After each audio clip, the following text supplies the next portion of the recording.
Good. We will now be starting the meeting. Welcome to the regular meeting of the Board of Trustees. We want to note that this meeting is being broadcast on NUSD's YouTube channel at the direction of the board. The broadcast may capture images and sounds from those attending the meeting. If you would like to make a public comment on any item on the agenda or not on the agenda, please see the staff at the table in the corner. It's not really the corner. On that wall. Thank you.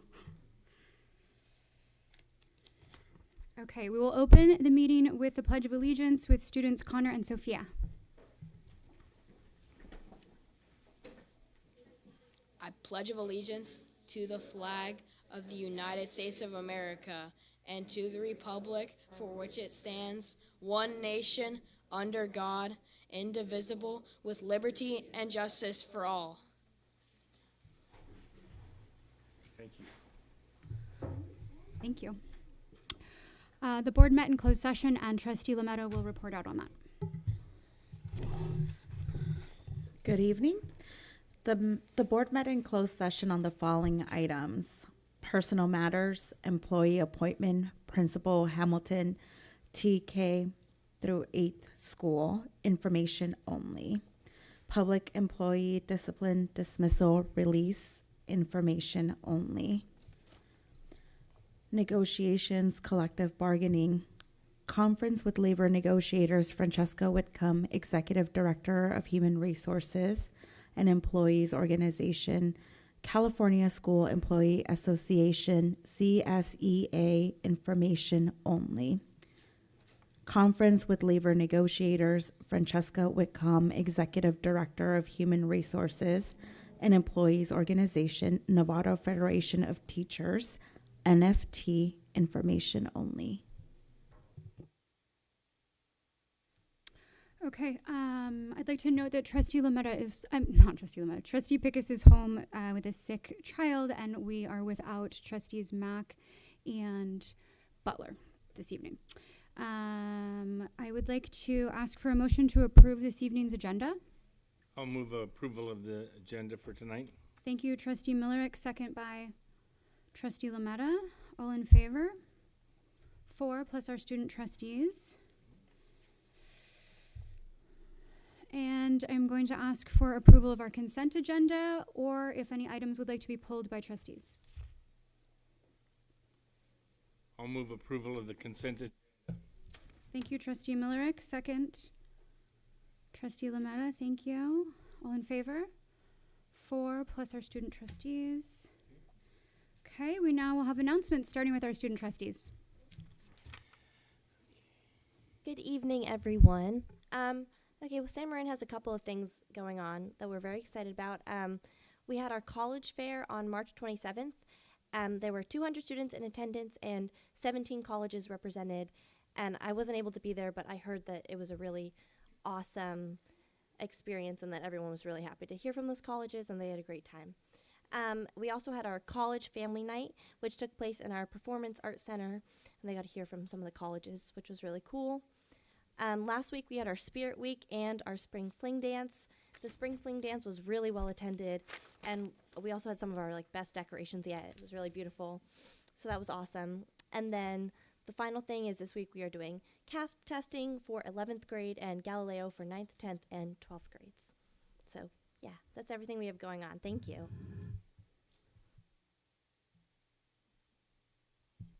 Hello, I'm from Marin Oaks.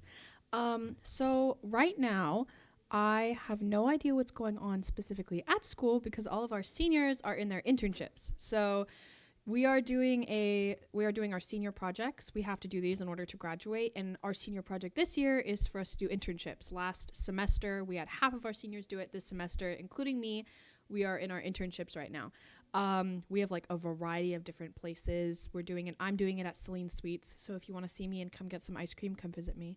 And we have some people doing them at the horse ranches. We have a hair and skincare place. We have the police department. We have so many places that people are out doing their internships at. And then once we're finished with those, we do them for 2 weeks. We're on our second week. We put together a slideshow with some pictures and some information about what we did, and then we present it to the school, and that's that's our senior project. So I know of nothing going on specifically at school right now, but all of us are having a really good time in our internships. And from what I know, nobody has been kicked out, so that's a great thing. We're all doing great. Thank you. I guess it's good to celebrate small wins. That's good. I don't have any comments beyond that. That's great. Congratulations. So I don't want to preempt Dr. Smith. Are you going to mention the artwork? Oh, well, I was just going to say this fabulous art display here. I'm so grateful to School Fuel and having kids turn in artwork for, I believe it was called Art Smart. I was able to go see the exhibit when it was over at Hill Middle School and saw the cute little Betty bookmobile, which is adorable. Keep an eye out for it. It's a lot of fun, but just take a look around before you guys leave. Just wonderful different projects that were submitted and turned in, and so glad that they could be here. There has been a lot of stuff going on at many of our campuses. I, in particular, since my daughters are at Novato High School, have had the chance to see a couple things this week and last week at MSA.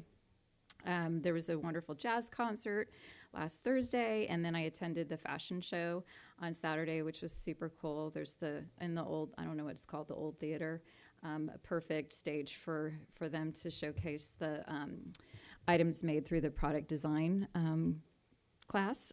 There's also this week, Sandcastle Theater Company is partnering with MSA and putting together a production of new 10-minute plays written by Novato High students, and they're performed by an ensemble of Bay Area actors.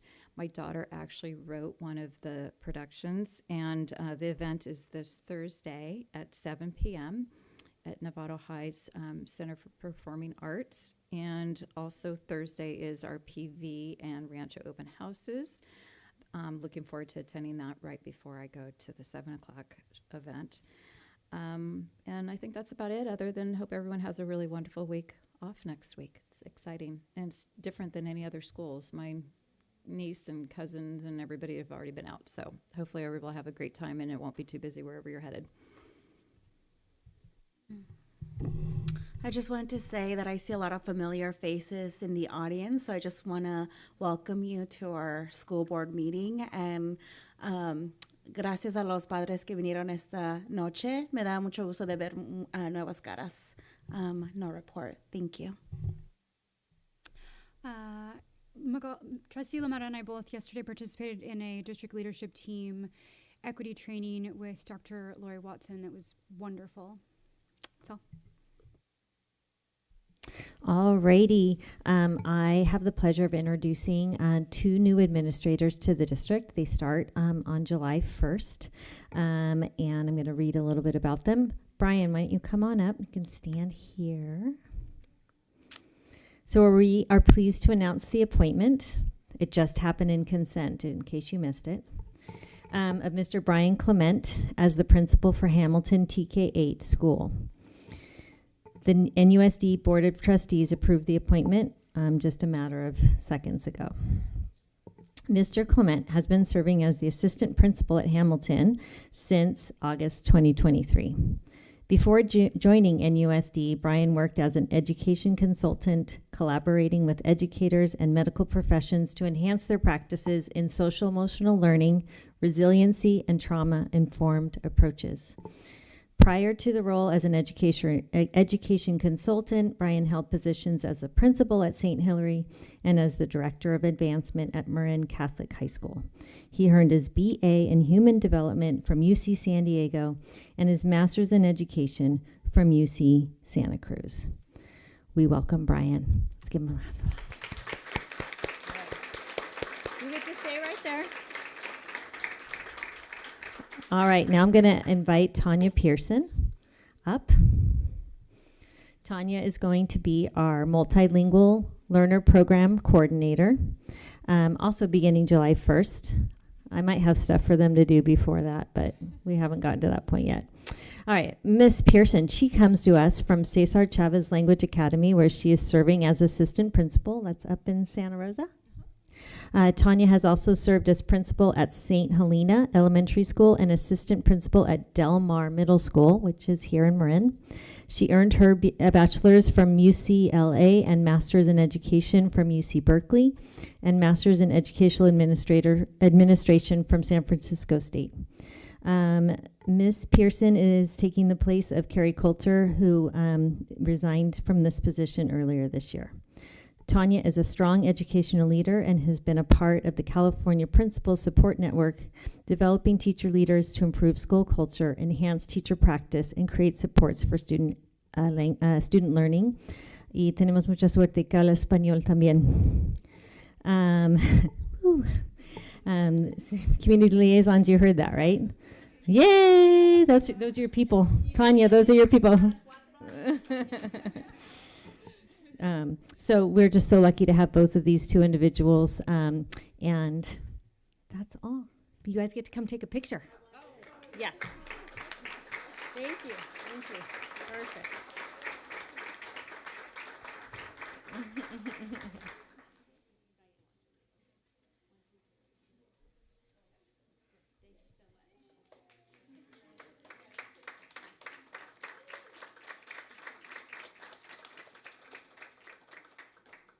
Okay, our first presentation this evening is from our NUSD girls basketball champions. Numerous. Right. I get all the lucky parts tonight. All right. We want to start off with the Hamilton TK8 school, the 5th and 6th grade girls team. Will you come on up? Head coach Joe Perez, assistant coach Michael Bronson, and you were the Parks and Rec champions this year for your league. Aquí vienen, here they come.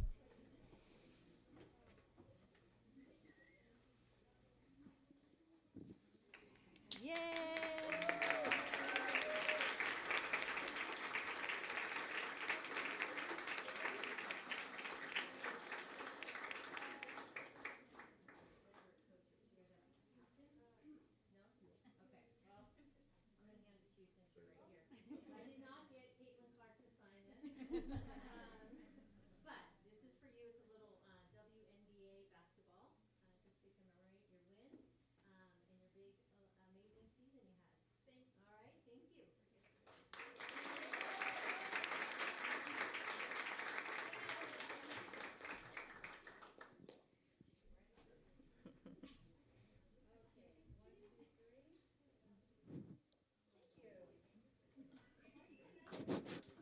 Aren't these the 8th grade girls? No, it's 6, 7. They were the ones that won? Oh.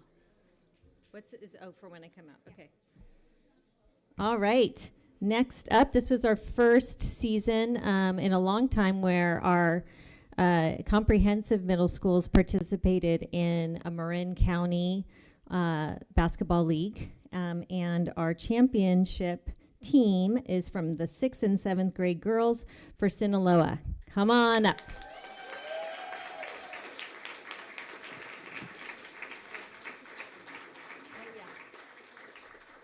Coaches Justin Hunter and Tony Butler. Did you guys lose any games this year? Oh, what did we say? What did we call that? Undefeated. All right. You're the closest. All right. Congratulations. We'll take a picture.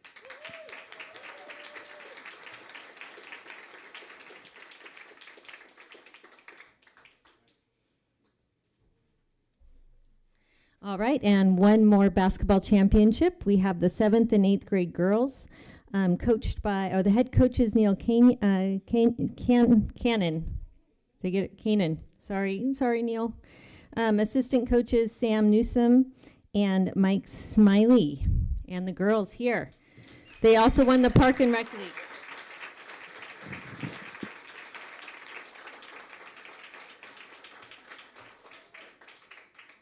Congratulations. There you go. All right. Okay. Let's get you closer for a picture.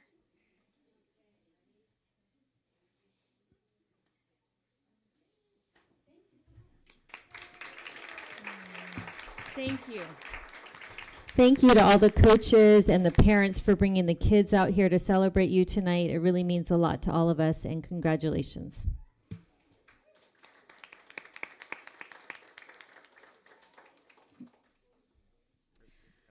Our next presentation is from Sinaloa Middle School.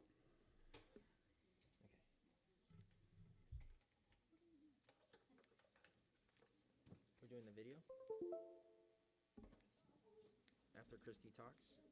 No, Christy doesn't get to talk.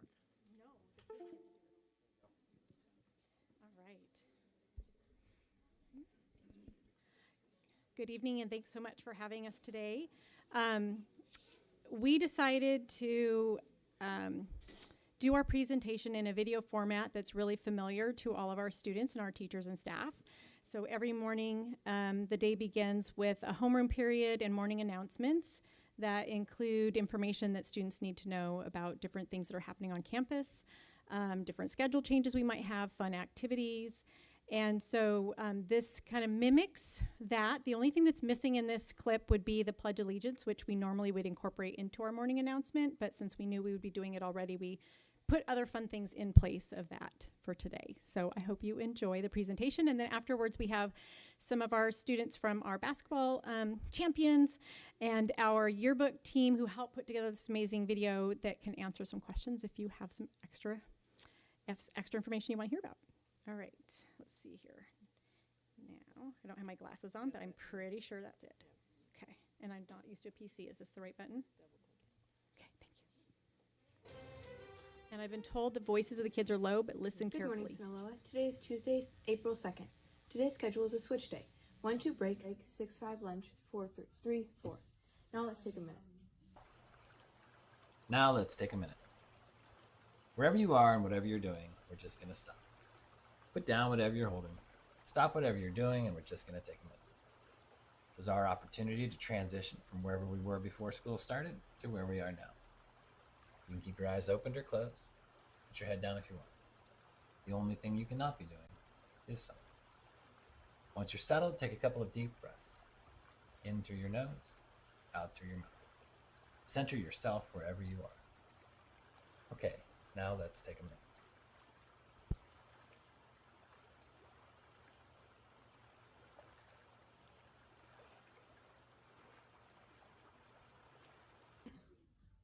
Welcome back. In honor of our special guests from the Board of Education, we'll be touring campus today to show them around. Now let's go to Caden Hawkinson for the tour. Hi, I'm Caden Hawkinson, a Sinaloa ambassador. We got a lot of great things going on here. Let me show you. You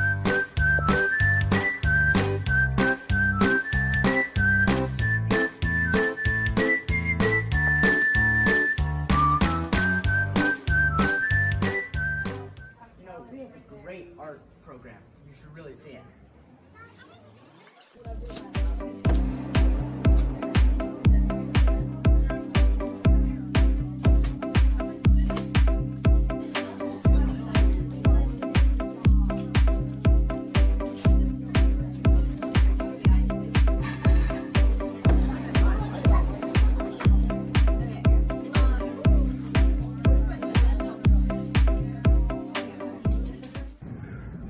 Do you hear that? Sounds like music. Must be our choir. It is the choir. Let's have a listen.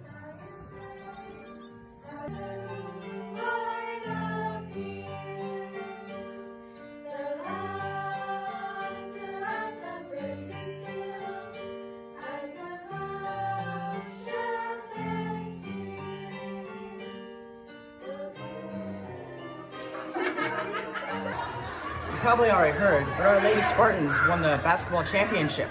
I think they're in the gym right now. Let's bring them some cupcakes. This ought to work. Check in on how the practice is going.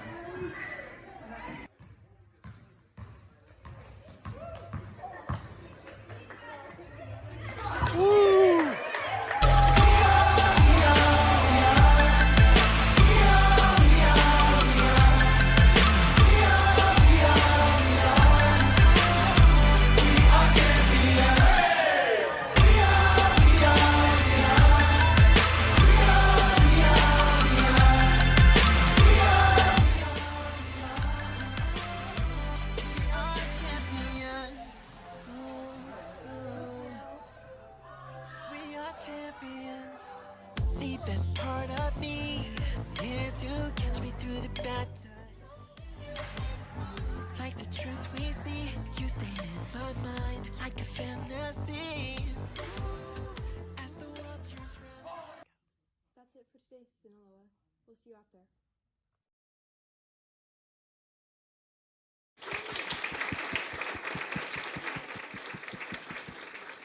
I also learned that I should always buy 2 batches of the Oreo cupcakes instead of lemon and Oreo.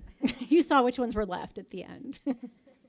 So in the short time that we have to showcase Sinaloa, today we chose to focus on the opportunities students have to make some choices about the things that make them happy to be at school and enrich their lives. So we chose to focus on our enrichment programs, our after-school basketball program, which was new this year and ended up being a huge success. And thanks to our volunteer, I just want to highlight Louise Meneses and Carrie McNeil, who made it possible from the staff end.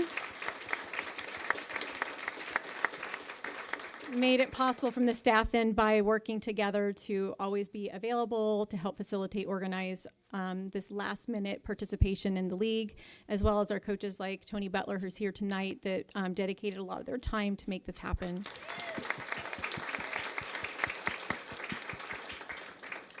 And I'd really like to open it up to questions to the board. For the kids, I have yearbook kiddos here who are featured in here as well as a good portion of our team. Or for me. I'm particularly pleased that you found this as an event, not just for athletics, which we have great athletes, but the entire production team for the yearbook. So it's a school activity, not just a sports activity. It's a wonderful center for the campus, and it shows off a student so well. Thanks. Yes, and thank you to, where's Nicole? Nicole Katsoulis, who's our yearbook teacher and made this all happen. Thank you. Thank you. It's such a great job. I love watching, when the kids put together something like that. And one of the things that struck me, I love seeing the gym. My kids both were during the COVID or rip down time, so I love seeing that get such great use, and curious how the kids feel about the track field as well. Anyone want to comment on the track field? There's no more gopher holes. No more gopher holes, yes. Huh? Oh yeah, it's good. I can add that it's well utilized. Every lunch period, it helps. Our 750 kids spread out. I was just there today at lunch. There's over 150 kids there on any given lunch period. Oh, I would say I think Mattern estimates 500 of our 750 kids are on the field. It's extremely popular, and it really, the minute that opened up in mid to late November, it just took all the pressure off the rest of campus. It's like that was what was needed for kids to have that space. It's been really an amazing asset to the school and to our kids. Question, does that mean we're going to have middle school track and field? We do have middle school track and field. That's a standing program, and they're in process right now already with training. Are we going to be able to do a countywide competition like we were able to do with basketball, you think? I think so. I think we do. Yeah. I think that's already. Yeah. Okay. Yep.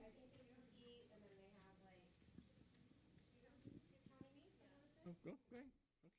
2 county meets. Great. Thanks. Okay, thank you so much. Thank you very much. Okay.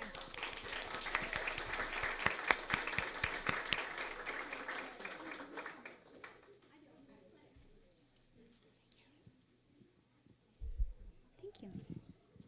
Okay, thank you. Perfect.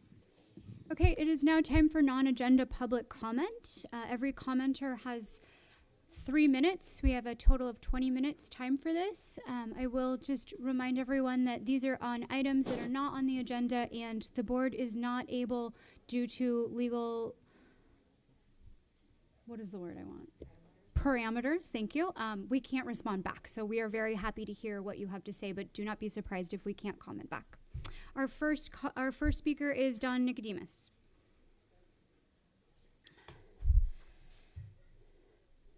Good evening, honorable members of the Board of Trustees.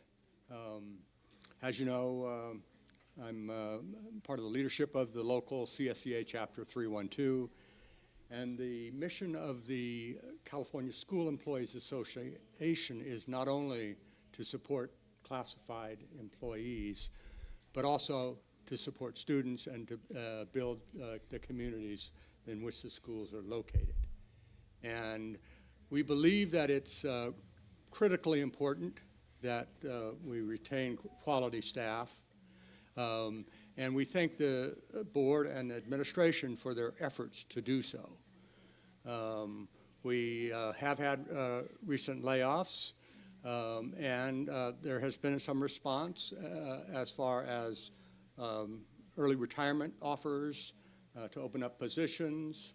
It is vitally important that we not only retain teachers, but retain the paraeducators, the instructional assistants,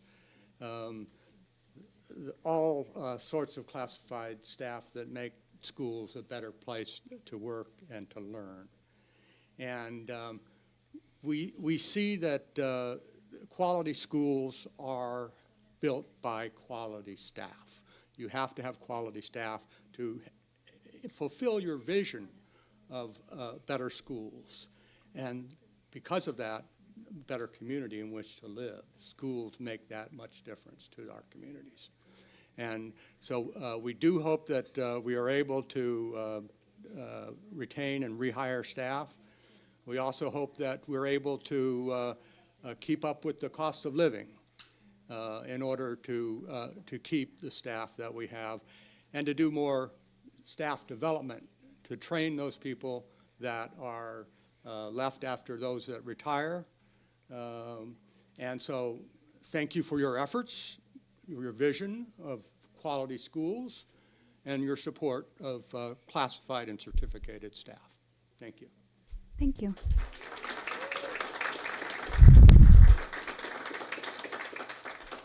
Our next speaker is Marisol Nita, and after her will be Veronica Vasquez, just so that you're ready.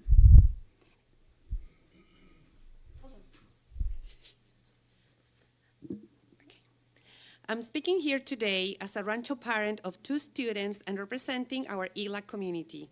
And we are worried about all the positions that are being cut, positions that support directly our students, especially our English learner students. Right now, the school sites have people in places that are already established and have strong connections and relationships with our students and community, like restorative justice, math intervention, ELD, and reading support, to name a few. Starting to build those relationships all over again will take time our trauma-based kids don't have. Only at our school, which is Rancho, the TOSA math intervention specialist sees 8 separate groups each day across 1st to 5th grade, which means 30 students a day, including mine. She also has done guest math lessons in each grade level, which means she has supported all our students between 1st and 5th grade, including English learners. Our reading interventionist Para sees 8 intervention groups across grades K to 5, 31 students a day, with a total of 60 students to date since the year started, including English learners. The ELD paraeducator, number of kids she helps changes depending on students' needs, but she has seen up to 6 groups per day, grades K to 5, between 12-20 depending on the day of the week. About 45 students in total. The focus starting in January was newcomers. Now is LPAC test preparations for all EL students at Rancho. If our district is committed to the MTSS multi-tier system of support for struggling students, eliminating this Tier 2 support means that students and teachers are mostly left with Tier 1, classroom support, or Tier 3, intensive one-on-one support, usually in special education as options. These are not appropriate for all students, and some people only need brief Tier 2 support to be proficient. If we look at our increases in the test scores from last year, many successes are because students received targeted Tier 2 intervention interventions during their universal access time. If we all agree, and the scientific data shows that early reading and math intervention works, why are we cutting intervention for elementary school-aged children? Finally, my question is, what is the plan once these jobs are cut? How are English learner students going to be supported academically? We understand that the COVID money funds were for a short time, but waiting until now to cut these jobs is unfair to the students receiving all the interventions being removed. This goes against the equity imperative mission statement and vision statement for NUSD. Muchas gracias. Thank you.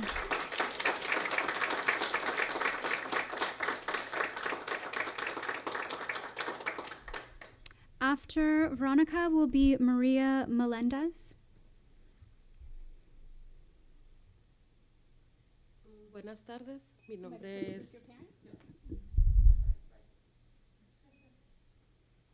Va a ser en español.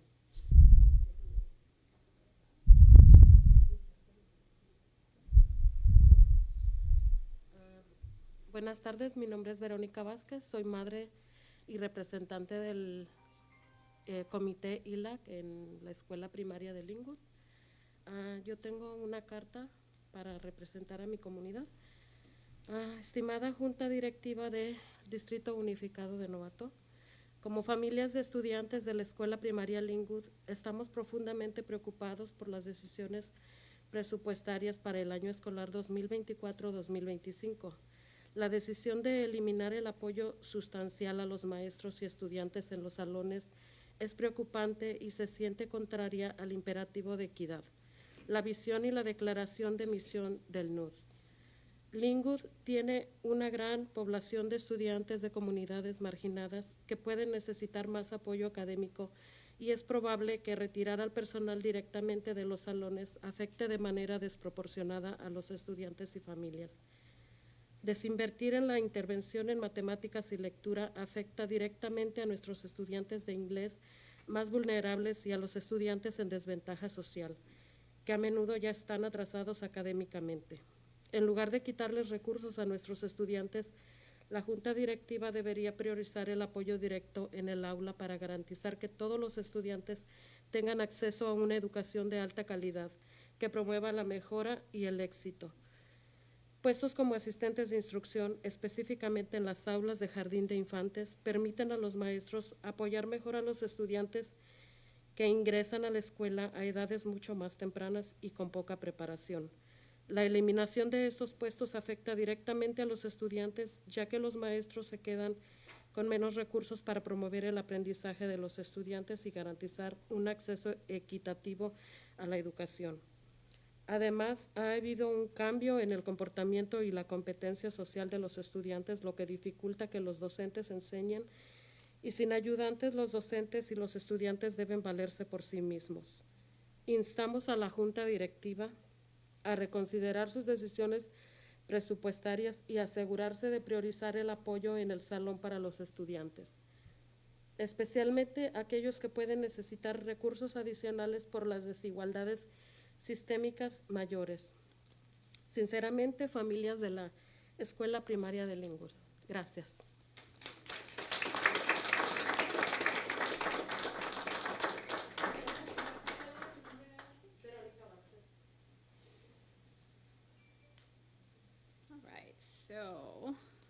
So this is in Spanish, so I will translate as I read. And Veronica Vasquez was speaking on behalf of parents at Linwood. Dear NUSD board members, as families with children at Linwood Elementary School, we are deeply worried about the budgetary decisions for the 24-25 school year.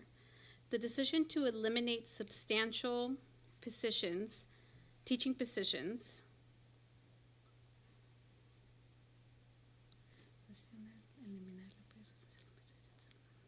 the decision to eliminate substantial support for students and teachers in the classrooms is worrisome, and it feels that it goes against the equity imperative, the vision, and the mission for NUSD.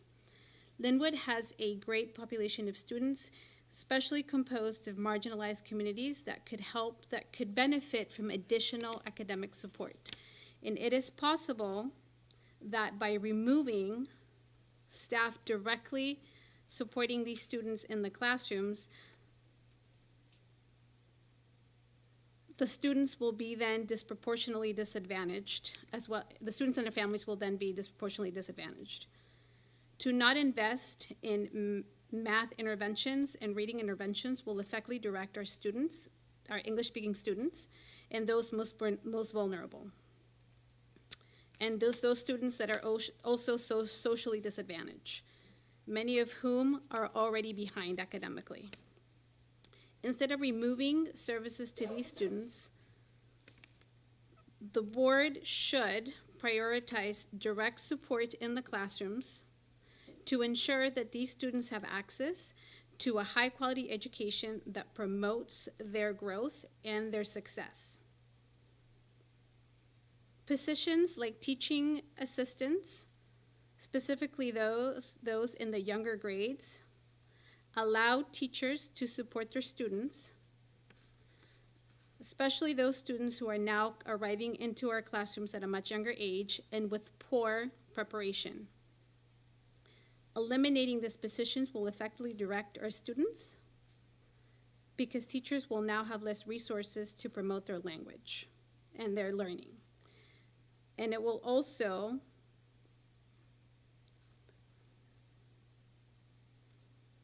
have an impact on their ability to have an equitable access to quality education. In addition, there's been a change in the behavior and the social competency of our students, which makes it more difficult for teachers to teach. And without assistance and parent support, our students have to rely on themselves. We urge the board of directors to reconsider the budgetary decisions and ensure that they're prioritizing supports in the classroom for our students, especially those who need additional resources because they've been exposed to social and systematic inequalities. Sincerely, the Linwood families. I apologize. No, thank you.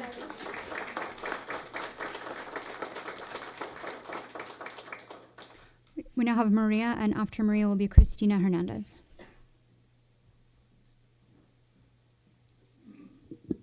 Good evening, everyone. Thank you for having me tonight. My name is Maria Melendez, and I'm here representing the parents of Novato High School. We are really worried about what is going on right now in the Novato High School. We're asking for a report on how many students have been assaulted, suspended, or had any type of aggression. We are asking for an investigation because we feel only Hispanic students has been affected. Novato High has a serious problem with drug and alcohol. Also have a gang problems on campus. What are you guys doing to restore the peace in the school? There should be more suspension and control in the bathrooms, hallways, because there is where things happening and nobody say anything. More recently, other kids have been attacked on Monday 25th. His name is Francisco Chiri. He's at the hospital right now. The parents can't be here, but I'm representing them. With their permission, I'm talking about him. My son has been assaulted on February 8th. Since then, I haven't seen any result. We are here.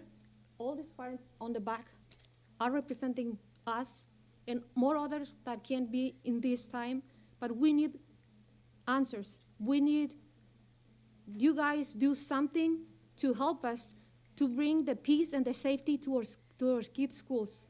Thank you. Have a great night. Thank you.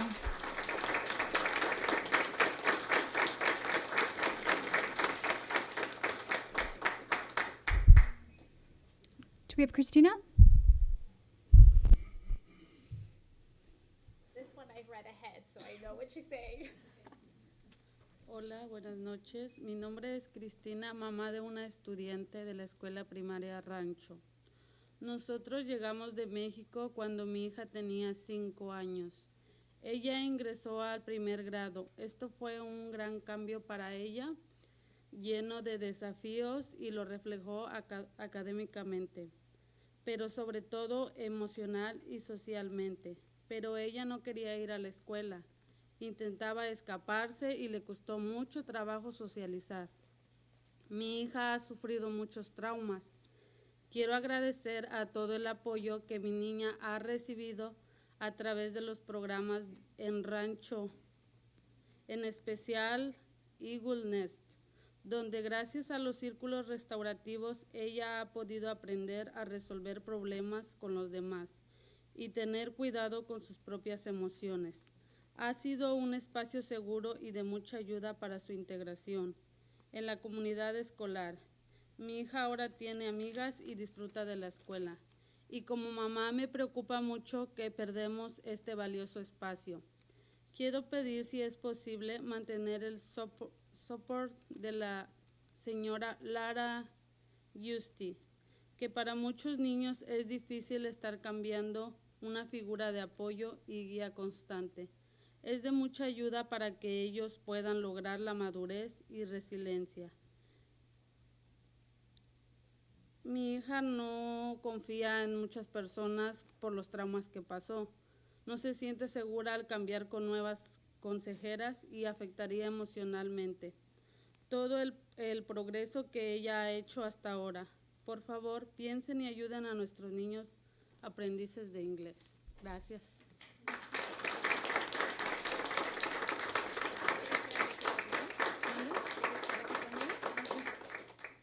Good evening, my name is Christina. I am the parent of a student at Rancho Elementary. We arrived from Mexico when my daughter was 5 years old and she started in the first grade. This was a big change for her, a change full of challenges which reflected academically, but especially emotionally and socially. She didn't want to go to school, she would try to run away, and it was hard for her to socialize. My daughter has suffered many traumas. I would like to thank the support that my daughter has received through the programs at Rancho, and especially at Eagle Nest, where thanks to the restorative circles, she has been able to learn how to resolve her issues with other people, and she has learned to take care of her own emotions. This has provided her with a safe space and a lot of help so that she can integrate herself into the school community. My daughter now has friends and she enjoys schools. As a mom, I'm concerned about her losing this valuable space. I would like, if possible, for the school to consider, the school board to consider retaining the support of Miss Lara Justi. She has been instrumental in helping many children. And for many children, it is difficult to deal with change, especially when their support figure has been a constant guide. She has been so helpful for many and has helped mine reach maturity and resilience. My daughter doesn't trust anyone. She has suffered many traumas. She doesn't trust anyone who she doesn't know. She doesn't feel safe when things change. And if she wouldn't feel safe if there was a change in counseling, and a change in counseling would affect her emotionally and would affect all of the progress she has made thus far. I urge you to please think about helping our English learners. Thank you. Thank you.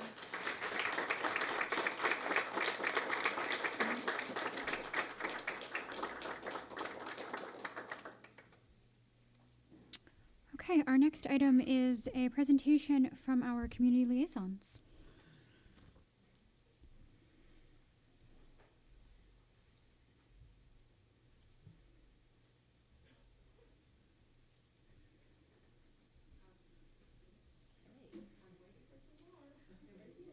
They're not here yet. Okay. Well, guess what? That's all right. They're right here. They're right here. Okay. Good evening, members of the board, student representatives, and Dr. Smith. I'm delighted to stand before you tonight to introduce our incredible community liaisons, individuals who play an invaluable role in fostering collaboration and strengthening the ties between our schools and the vibrant communities that they serve. In our commitment to ensuring the success and well-being of every student, we recognize the indispensable role that community engagement plays. Our community liaisons serve as a bridge connecting our schools with families, organizations, and resources within our community. Through their tireless efforts, they cultivate meaningful partnerships, facilitate communication, and champion initiatives that promote equity, inclusion, and academic achievement. This evening, we will highlight the roles of our community liaisons and the multitude of accomplishments they have achieved. I am pleased to introduce our three presenters for this evening. Everybody's here, yay. Emmy McCall Ambrosio, Jasmine Babender, and Marisol Nita. They in turn will introduce you to the rest of our community liaison team. Okay, there you go. I'll get out your way. Thank you everyone for having us tonight. Amy McCall, Community Liaison in Hamilton. There are 14 of us, and not everyone is going to talk in tonight, but we are here. If you are a community liaison, please stand up. You are a community liaison staff. Thank you. There's only success. Okay. So first of all, a little bit of history about our group. In 2006, under the direction of Superintendent Dr. Jan Turby, the district office realized the need for a bilingual liaison between the Hispanic community and the Novato Unified School District. At that time, Mrs. Alma Martinez, being an active member of the community, was hired part-time, 6 hours weekly, by the district office to be the first community liaison and work with the Hispanic community by facilitating ELAC meetings district-wide. In 2007, her hours were extended to a full-time position for 6 years. She was the only community liaison. In 2014, the district recognized and valued the importance of this position, a world of opportunities opening for those who were unrepresented. We become the voice of those communities. We serve 3 main groups: low-income families, families with English learners, and at-risk students, which include foster students and unaccompanied youth students. Today, we are 14 community liaisons who work for the district and our respective campuses, from early intervention, elementary school, to middle school, to high school, and even adult education. We are devoted to work in equity and inclusivity district-wide. The traditional educational system in the United States has a history of inequity of access, policies, practices, and belief systems. Families living in poverty with kids with special needs, families whose parents are illiterate, families who speak a primary language other than English need extra support to get the same ends need. These are the families we serve the most and work with every day. Lastly, all of us, Novato School District community liaisons, are extremely proud of our job. We love what we do, and we are committed to giving each family the support and resources needed to achieve the highest potential.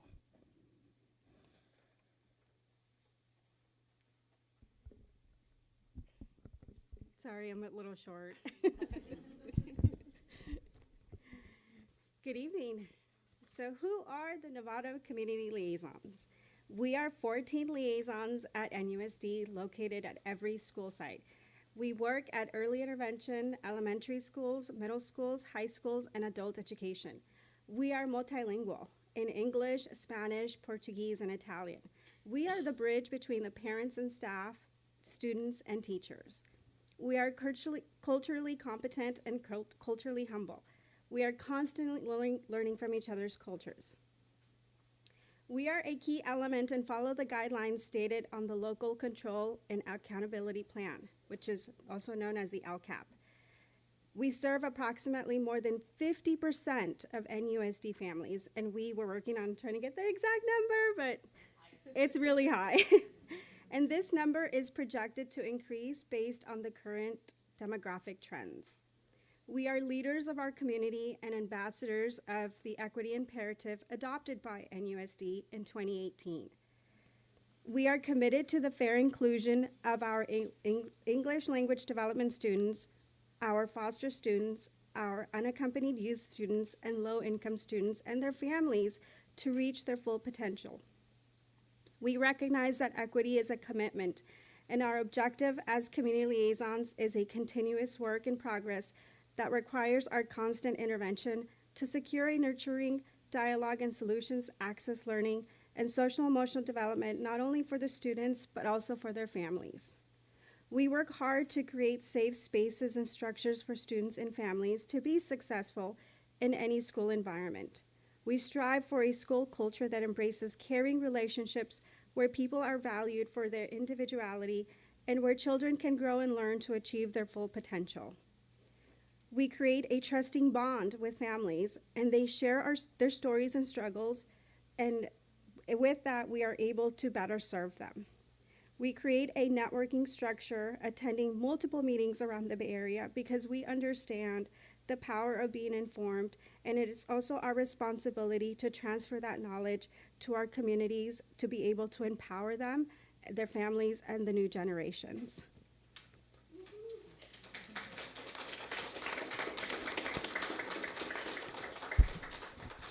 Buenas tardes, boa tarde, good evening.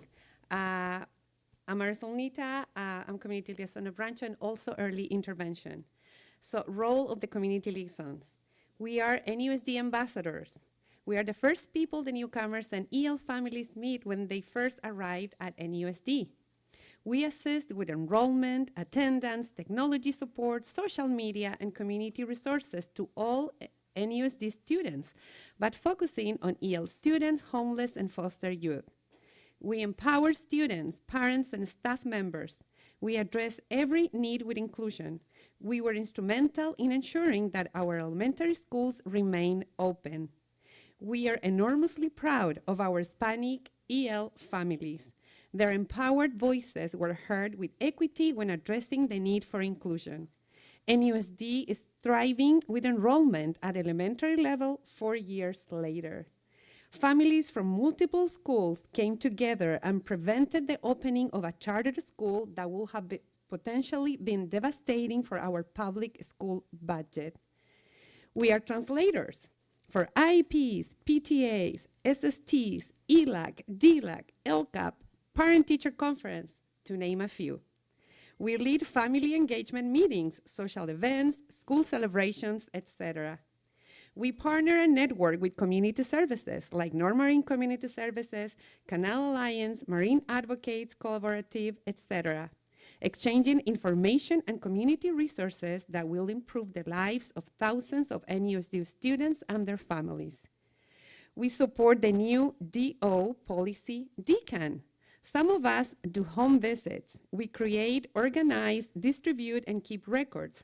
We attend incentive awards, and the most important, we educate our EL families, our English learner families, about the new policy and make sure they understand the importance of education and the NUSD policies in their native language.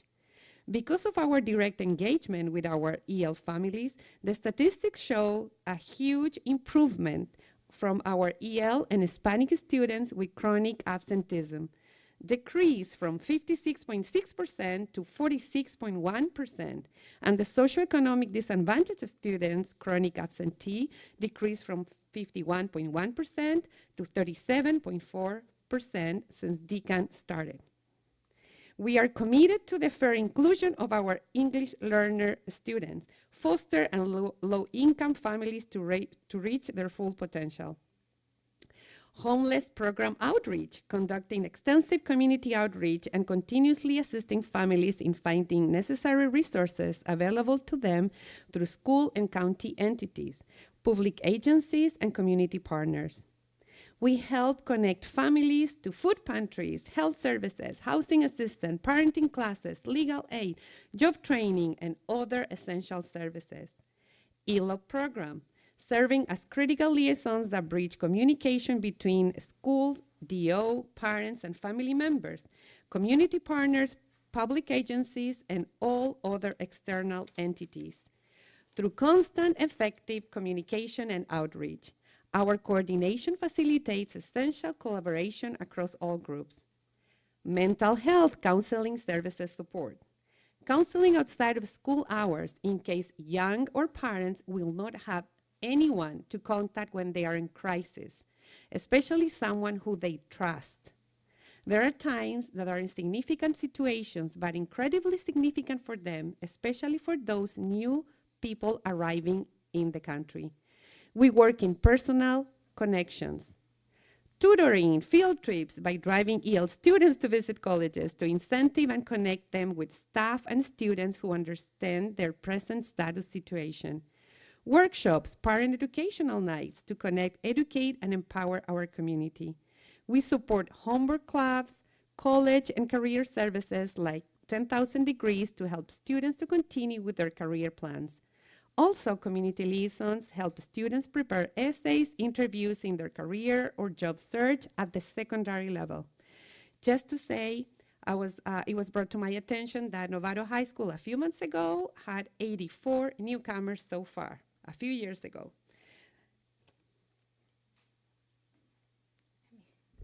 We appreciate the opportunity to present what we love to do for NUSD families and community. And this is the team. You hear your name, please stand up. Alma Martinez, she is she's the first community liaison. She is here from 2007. And then it's me. I have 10 years in this position. I started in 2013. Carmen Moreno is at Samarin High School. Jasmine Bavender, Linwood, she started in 2015. Monica Prada, Lou Sutton, she started in 2016.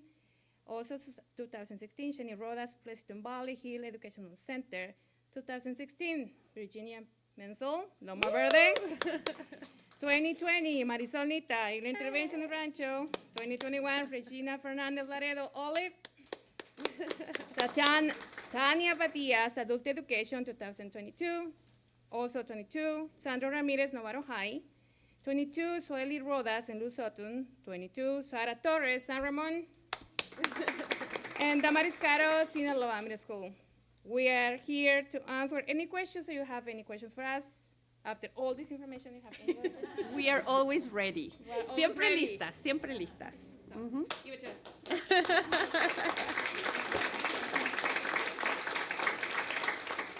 Okay. Questions? No questions? I have a comment. Thank you so much for going over the history. I had no idea that Alma Martinez was the first community liaison. I just wanted to thank you for all the work that you do to support our families. I've gotten a chance to interact with almost all of you, and y'all do important work for our district, so thank you so much for your service. Thank you. Thank you. Okay. You good? Yes, thank you so much. You guys do so much for our community. Okay. Thank you. Can we have all of the community liaisons to come up that are here so that we could take a picture of you together? Well, if they go right there, I can get it. Okay, go.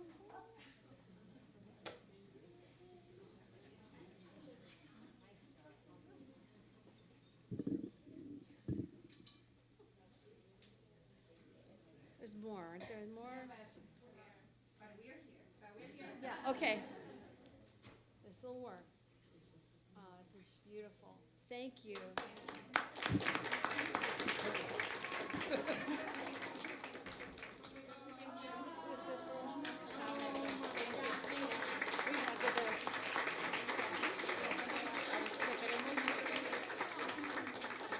Just to let you know, this is my group of mothers Hamilton. Thank you so much.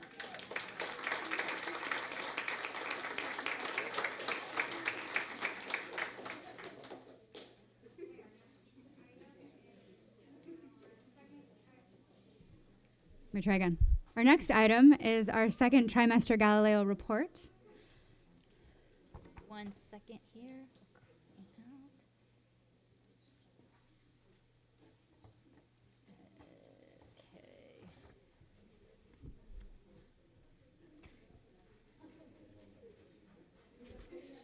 Thank you, guys.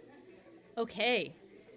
I am thrilled to welcome a dedicated team of educators who are here this evening to share how staff is utilizing the Galileo Student Learning Platform to provide valuable insights into our students' academic progress. The team will highlight the way Galileo enhances student learning experience and informs our instructional practices. I invite Karen Fremantle and our esteemed team of educators to come to the podium and share their experiences, insights, and successes with Galileo. And thank you very much for being here this evening. And Karen will introduce all of our teachers.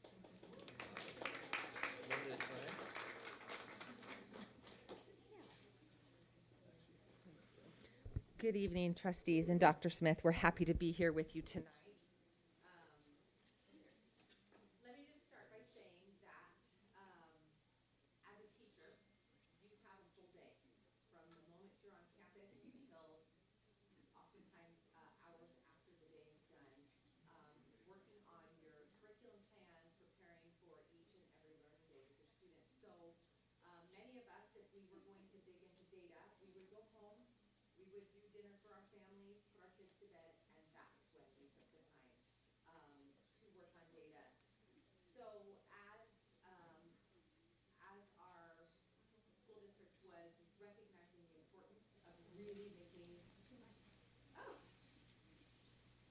Did they want it pulled forward? I thought that sounded pretty.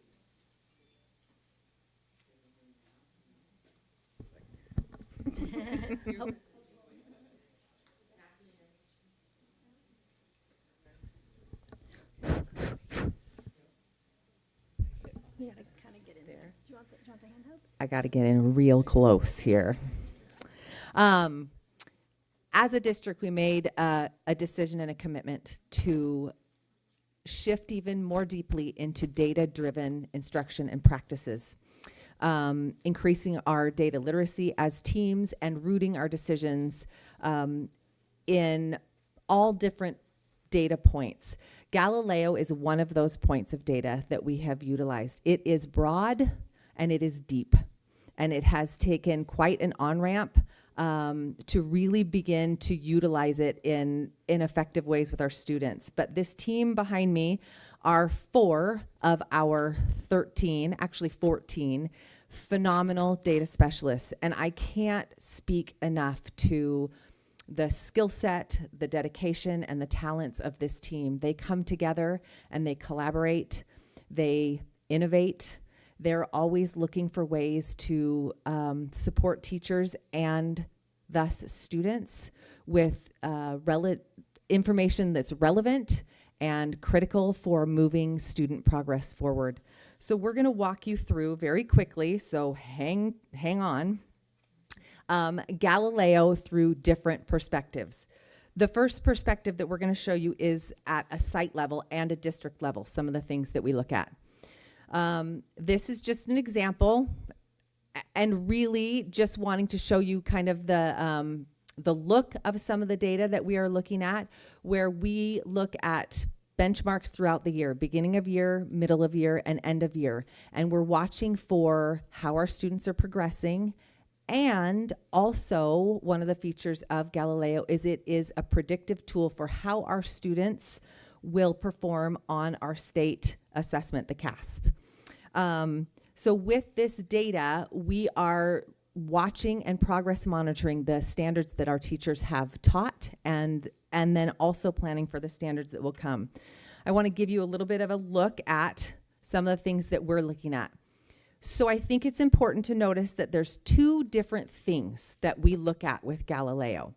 We look at growth and we look at achievement. And those are different.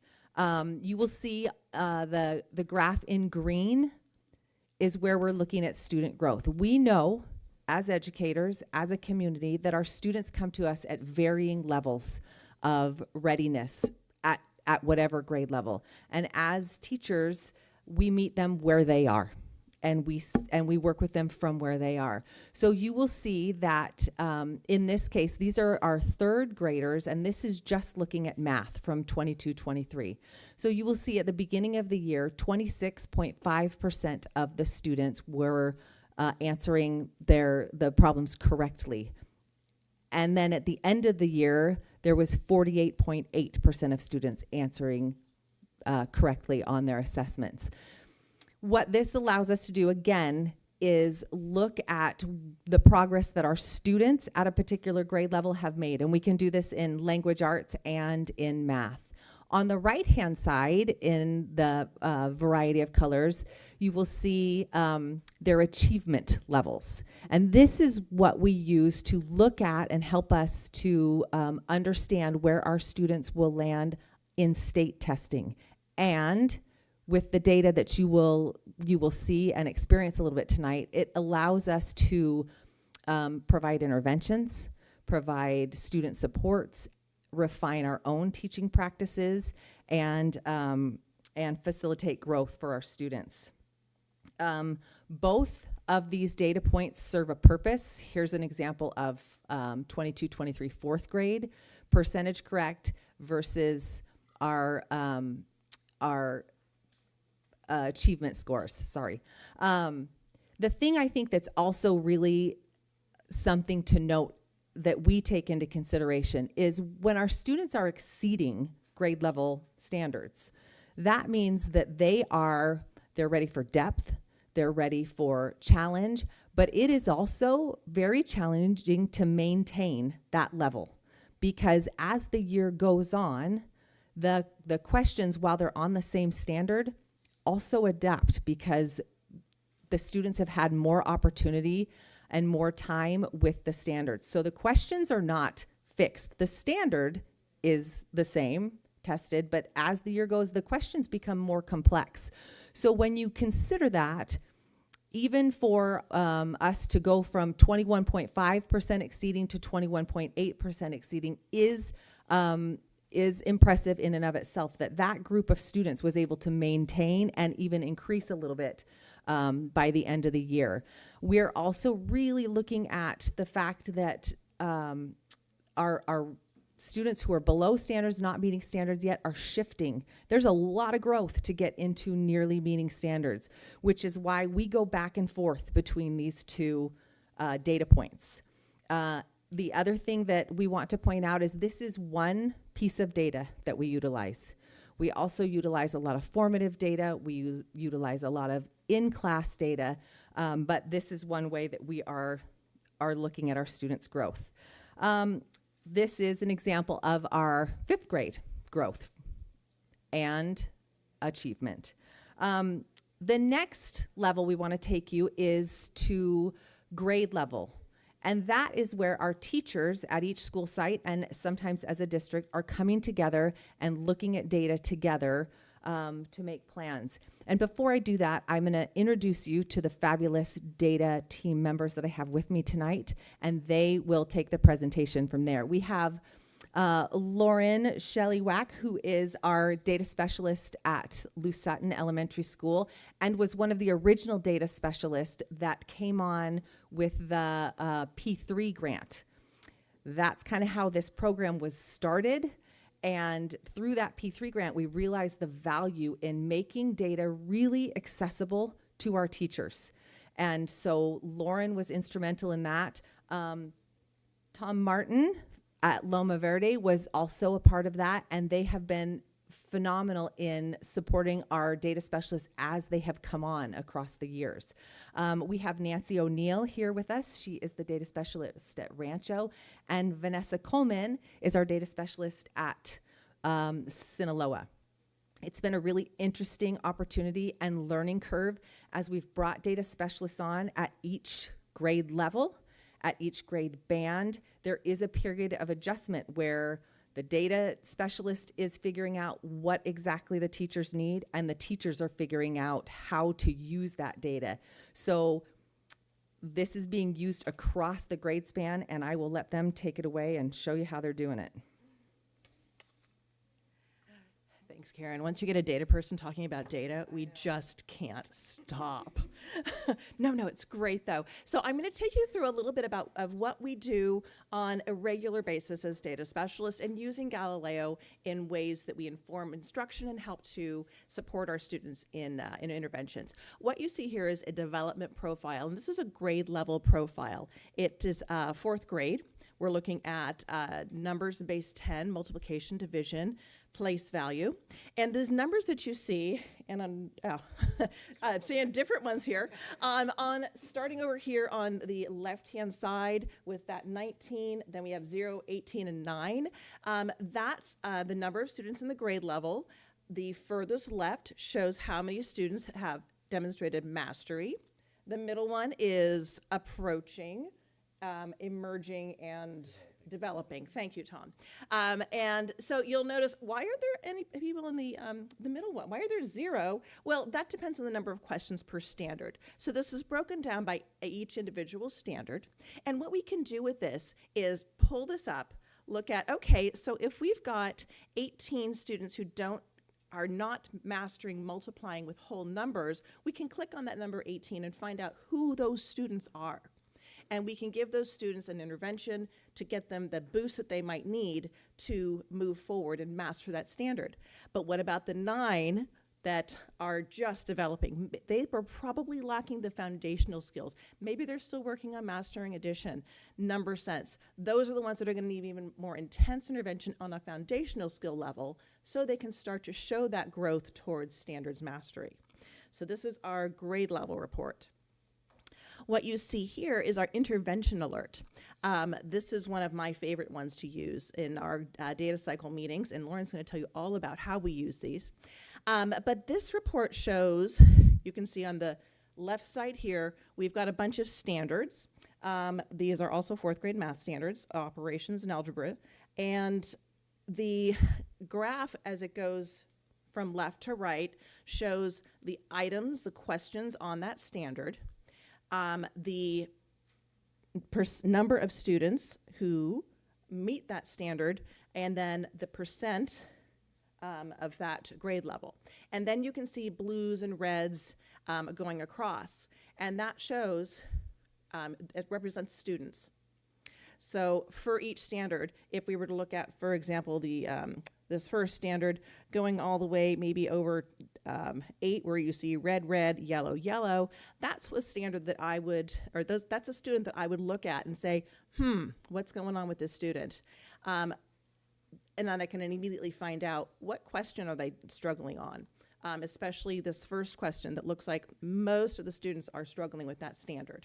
So this is a really powerful report that can give us student by student immediately feedback that can then support their intervention. This is another form of that report. This is a classroom level report, the intervention alert, that is also by standard. And this one compares your class, the teacher's class, to your school's performance, to the district's performance. And this can tell us a bunch of different things. It's very broad because it doesn't tell us which individual students are lacking in mastery, but it can tell you as this teacher what standard maybe as a class you want to revisit. So for instance, this teacher might want to look at this first standard, interpreting multiplication equations, because only 42% of the students are showing that they meet or exceed standards compared to how their school is doing and how the district is doing. Maybe it's a standard that hasn't been taught yet, and that's where Galileo gets a little bit tricky, because Galileo assesses on all standards each point of the year. So this might be a standard that's taught trimester 3, and they just haven't got there yet, and that's okay. We would expect that. We hope by trimester 3 we're going to see the second standard, multiplying and dividing with word problems, where we see 68% of the students have met or exceeded that standard. And this classroom is far outdoing the school and the district. So what's this teacher doing? That's what we want to find out as we're having these conversations with the teachers during their data cycle meetings. How did you get that result? What are you doing? How can we do that in other classrooms? Because this is really powerful information for them. Finally, this is a big graph. This is a really big chart. There's a lot to see here.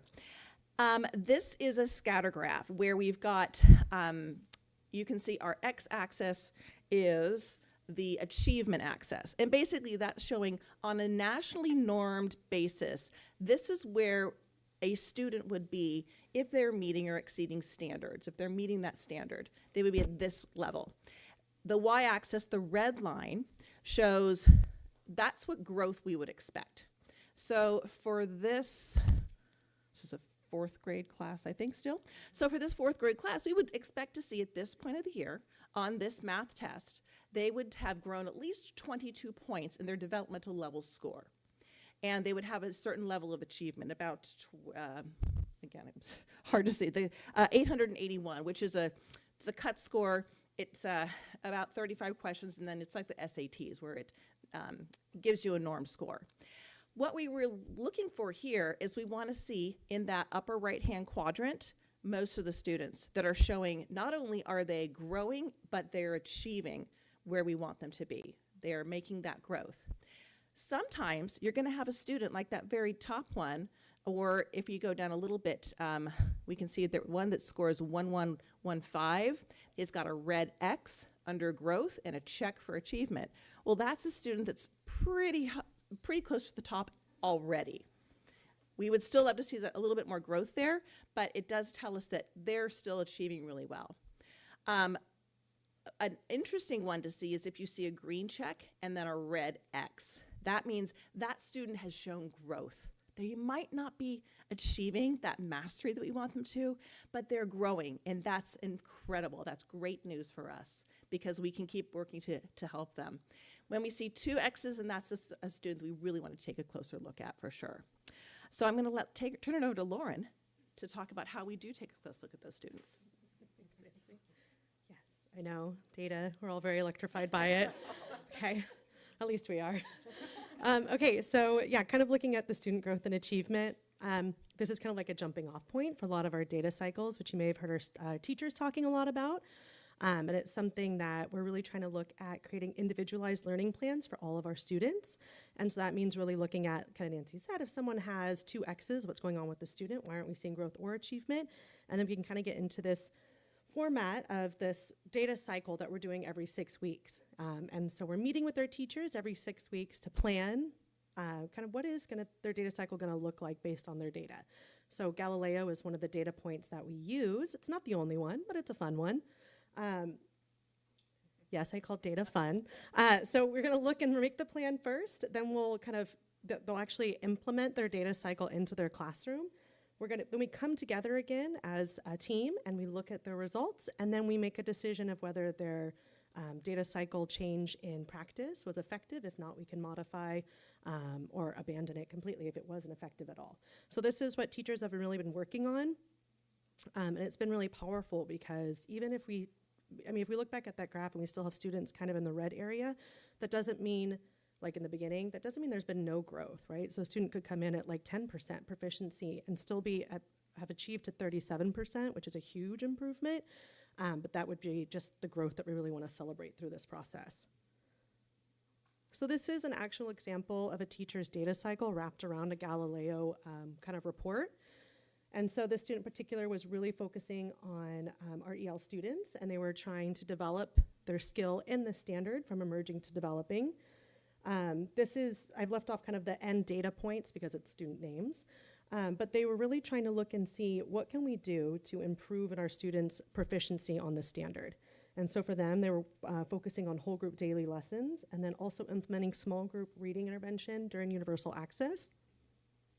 They were doing learning maps, so also implementing our PBIS as well, and really trying to focus on targeted grade level time using Imagine Learning. So this teacher is doing a whole wraparound around this one standard in order to monitor for progress and hopefully see improvement.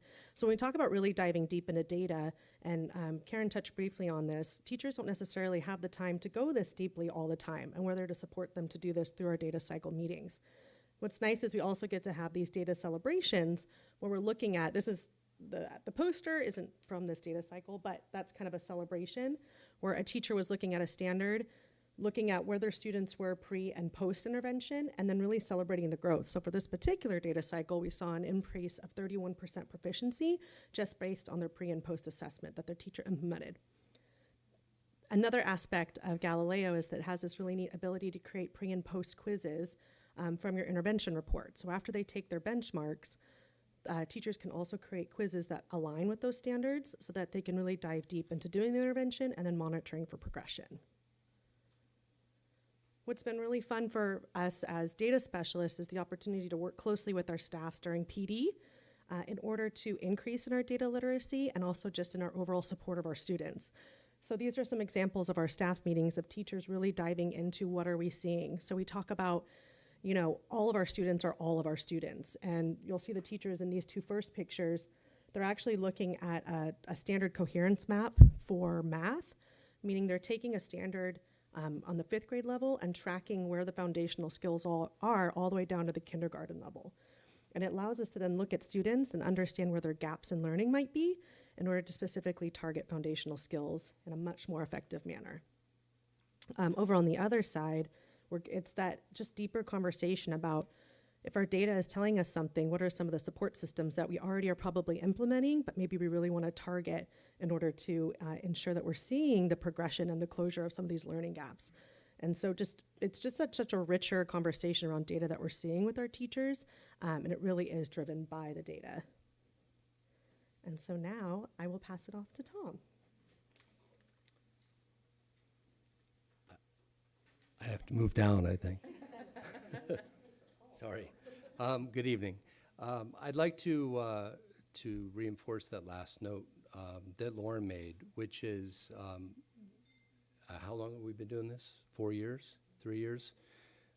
When we first started doing this, there was a lot of pushback from teachers. They didn't want to know their data. They knew everything. Now I have them coming to me saying, I need this. This is fantastic. Today in the staff room, one of our 5th grade teachers came in crowing about how excited she was that her students were ecstatic that they had taken a pre-test and a post-test, and wow, they had gone up. And they were so proud of themselves. It's such a great thing to see. So I have the opportunity to chat with you about student level, how we look at Galileo from a student level, but more appropriately from a family level. Sorry, you told me how to do this. The first report I'm going to show you is a report that we would share with a parent, perhaps at a parent-teacher conference. And it looks at their data, their students' data at a very granular level from the content standard. And ignoring for the moment the green and red on the right-hand side, if you look up top, you can see this particular student had 76% completion or accuracy in the beginning of the year, moving up to 95%. Wow, I mean, we'd love to see that. But what the parent can take away from this is they can actually read these standards and get a real sense of where their child may or may not need additional support.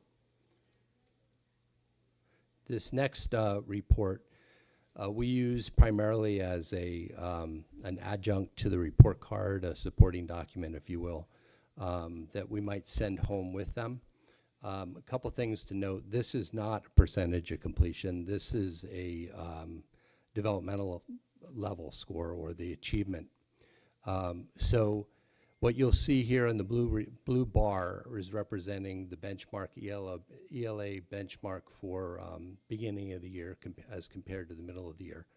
And you might see there's a little star way up there on each one. And that represents the risk level cutoff. So the program is letting us know, hey, this child is at risk. Now, because this is relatively complex stuff, we don't tend to share that with parents. We put it in here for you for the purposes of our conversation here today. Hey, I did it. Okay, the next thing I want to chat about are some additional Galileo benefits that we're finding with students. We've mentioned the kind of the granularity or the detail we get with these reports. From the standard level and the individual level that is allowing very targeted interventions. It's allowed us to create data cycles where we didn't have the data prior. And the teachers are able to pull small groups and focus on them as well. Secondly, and this has been one of the favorite things of mine, recently I've been putting together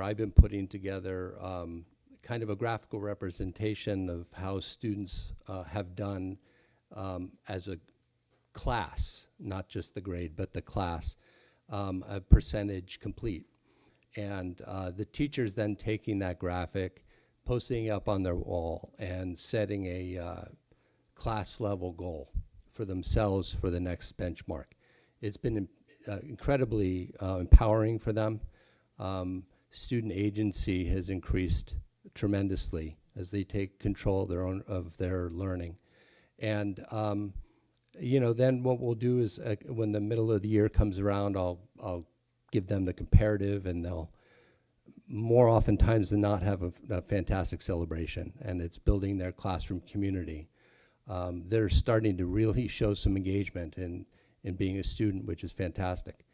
The next one is exposure to the testing strategies and the test questions, the types of questions that they see. So Galileo is modeled after our state CASP assessment.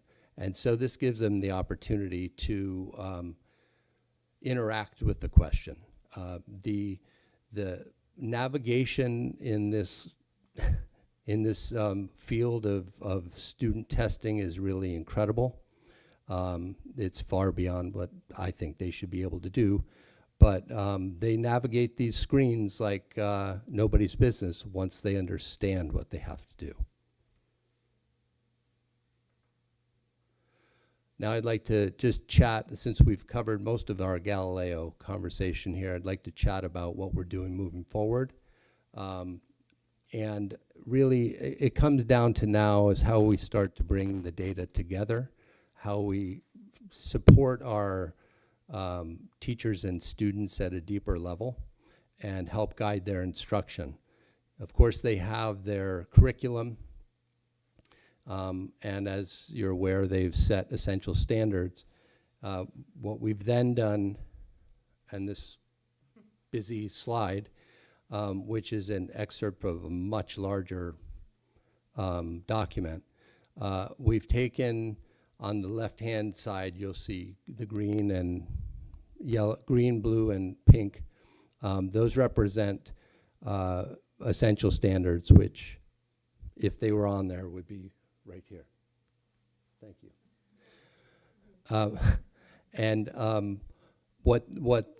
That's representing when they essentially are tackled by the grade level. As you move toward the middle, you have the first column, tall column, is the domain standard, and the second one is the content standard. These come directly from the CASP blueprint that they publish. It's a very confusing document that it's been like a puzzle to uncover. But what we did was we aligned our essential standards, and you'll see those by the bright yellow bars, and the pale yellow bars being the kind of complementary standards. We've attempted to align that with the kinds of questions that are being asked. I realize this is quite small, but on the far right-hand side, there is 2 columns, one that comes from the interim assessments and the second from the sample questions. And if you can possibly make out the third row down in those questions, you'll notice that there's 17 questions and 2 questions. So in that one standard, we've determined that there's an unusually heavy weight associated with that particular standard. This tool has been launched at all the sites, all the elementary sites, and the middle school for math. So the teacher essentially can now look at this and determine, okay, if I need to cover, and sorry, I can't make out these words from this distance. If they have to cover one of those standards, they're essentially saying, all right, I'm going to click on that, and rather than give the student a random math question to start the day, they're giving them a very targeted math question that's aligning with the state assessment and their essential standard. So in addition, they're seeing these questions over and over and learning more and more about the navigation. Thank you. As you can see, they could talk for a long time about data. And if it felt like Greek to you, that is A-okay. That is why we have them, and they are fabulous. This is not the only area that we are working on as a team and as a district. We're doing a lot of learning and digging into all things science of reading. We're looking at progress monitoring options that better align with the direction that we want to take our district, and that are in alignment with the science of reading, and that's really exciting. We've got a task force that just met earlier this week to look at possibilities and make recommendations for moving forward. We are surveying the staff upcoming to see how they feel. I mean, I know how they feel. I know how we all feel about assessments all the time, but the usefulness of using this data to drive their instruction. I think that it has empowered teachers to really understand what is being asked of their students ultimately. I think it is empowering students to take some ownership and build some community around growth as a class. And we will just continue to do more and dig more and understand more so that we can better support our students. And we are open to any questions. This is another piece of data that we use for reclassification. So while I had the elementary team speaking, Vanessa is here for middle school. Middle and high school are also pushing in to beginning to do data cycles. They really are using this to look at those intervention reports and pick up students that are not making the growth that they need to so that they can provide intervention to those students at our secondary level as well. So we are happy to answer any questions if you have any. Trustee Gasson, and then we'll take a comment. So thank you. I actually emailed Dr. Smith earlier today because I pride myself on being able to figure out information before it comes. I always go over and I'm like, I don't understand anything of this. There is so much there, and you made it so much more clear. And now I'm like, oh, totally get everything here. There's just, so I really appreciate the breadth at which you went through everything. Really helpful for me. I think I just realized after really focusing on all of that and looking at the last slide about the benchmark table, benchmark mapping, is that done by you guys? So you had to create. Some people get COVID and they binge watch Netflix. Some people get COVID and they dive deep into blueprints and Galileo. Tom started this work. He has a phenomenal data mindset. And then the team comes together and meets together once a month. And then we have taken a couple of days to build out this information, and we took what was on that sheet, which is actually a huge sheet, and created a slideshow for each grade level that links learning maps with the practice questions so that teachers can throw those up on a screen and have a class discussion. They can use them as a pretest and have the kids, you just put it on a Post-it and you stick it on the desk, or as an exit ticket. So taking that data and making it really usable for our teachers and students. It's really cool.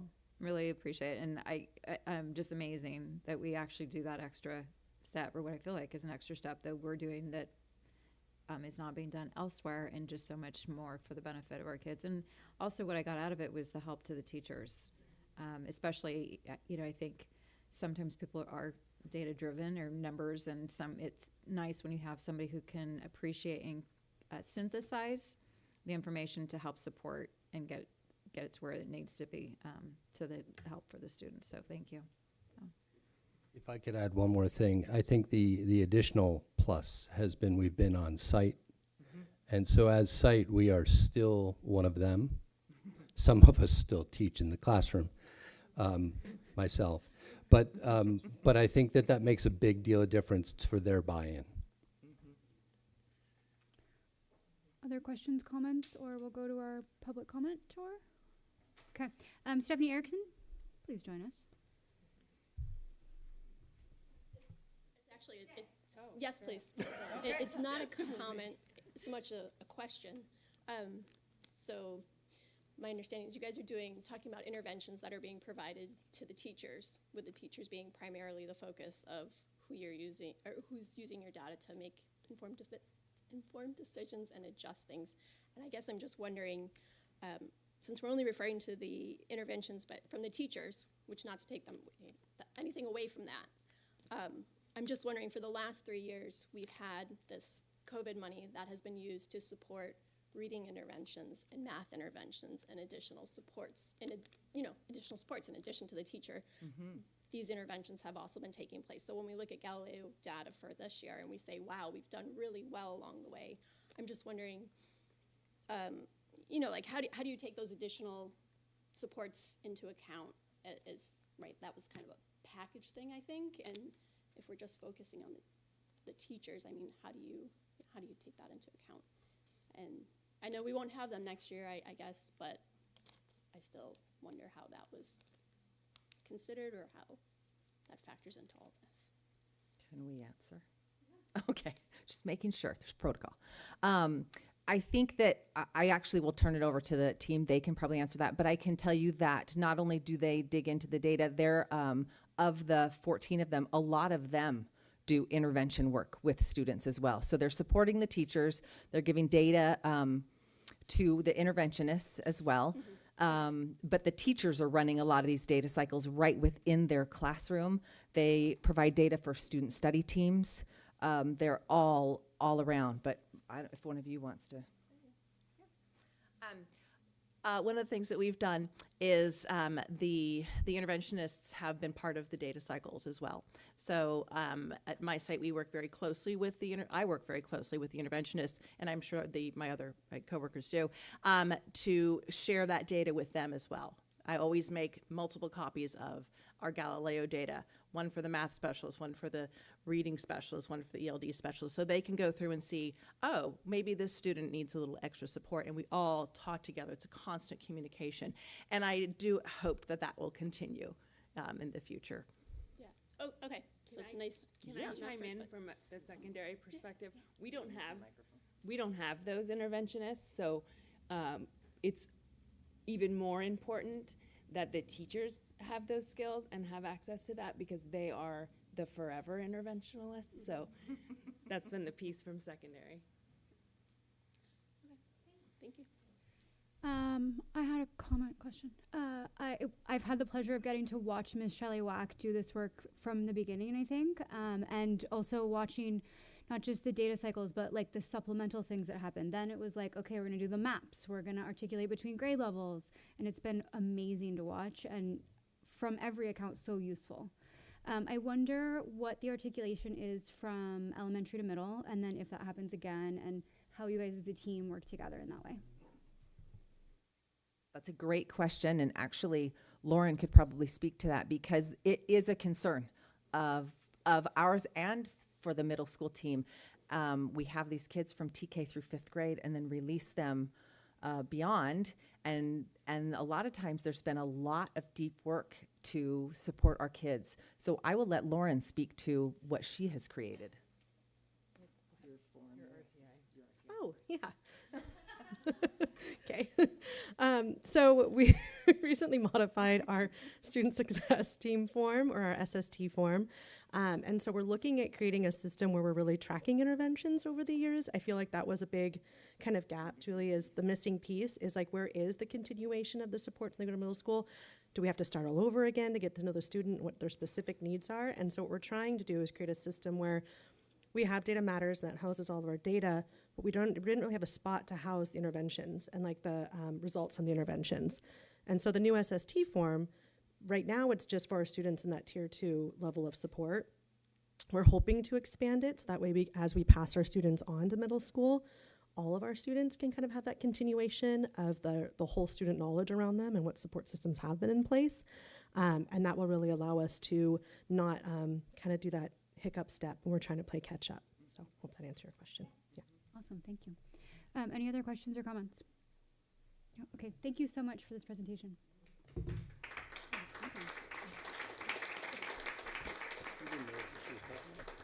I lost it. I'll let you close it out. Okay, discussion action. Item 13A, approval of 2024-2025 bell schedules. We have, oh no, I'm sorry. Madam President. I'm so sorry. 12C? Yes, I missed one. Okay. I'm sorry. Okay, well. We have one more presentation. It's Youth Truth. Julie, No, I think you're just no not- way, Leslie. Come on up. Thank you. I didn't do anything yet. There it is, thank you. All right, get out of your way.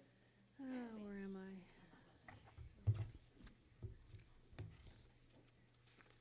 A lot of great information this evening.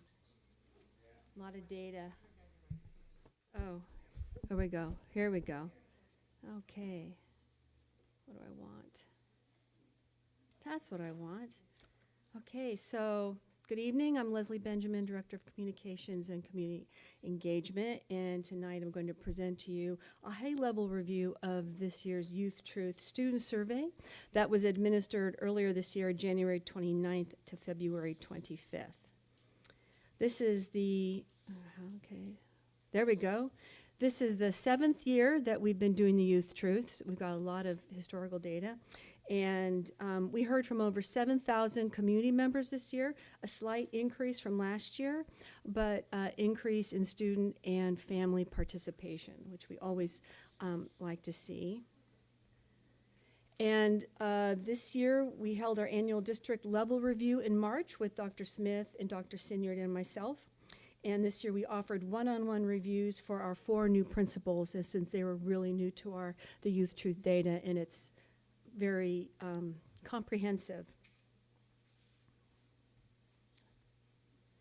I have included access to the district level reports in the board report and also here, so if the community would like to look at these, they have that opportunity to do so.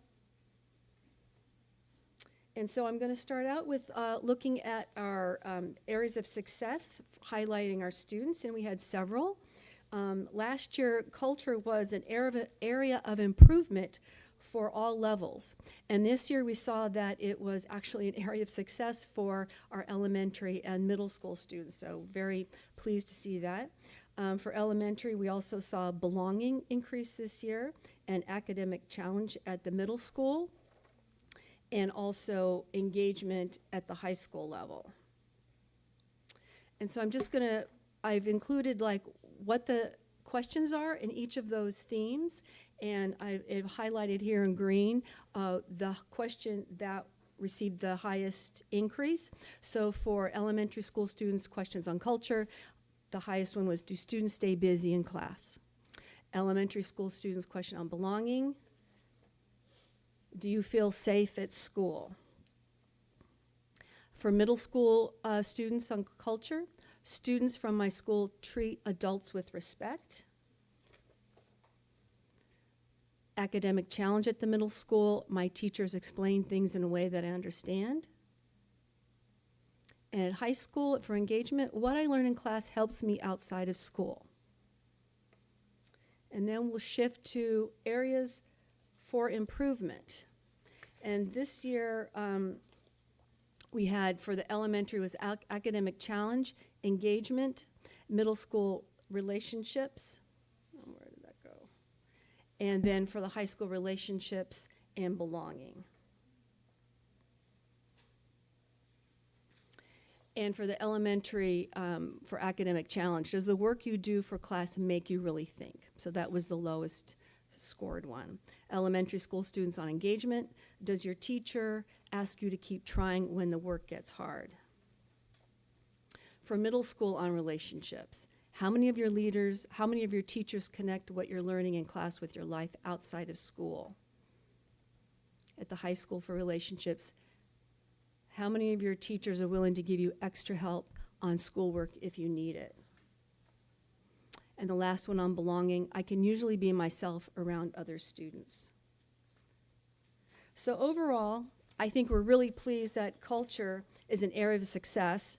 However, there's still work to do around our relationships, belonging, and engagement, which will be addressed in the local control and accountability plan. Thank you. Questions, comments? Trustee Gasson? Thanks, Leslie, and I'm so glad that we're continuing to do this, because I always find that it's just so helpful, and also having that consistency, or from the same type of survey through so many years, and learning that. I think one thing I see that I wanted to give you kudos for under families on page 5, the increase in communication. Because I know that we've really been working on that, and I appreciate how you've pulled together a team and that you reach out and ask if people are getting information and stuff. And I know sometimes you hear now we get too much information as parents, but it really is appreciated. And I love all the stuff that comes out. And I do sit down and read it, and I know that a lot of us do. So thank you. Thank you. And it shows, it's reflected in this report too. Thank you. Okay, thank you so much. You're welcome.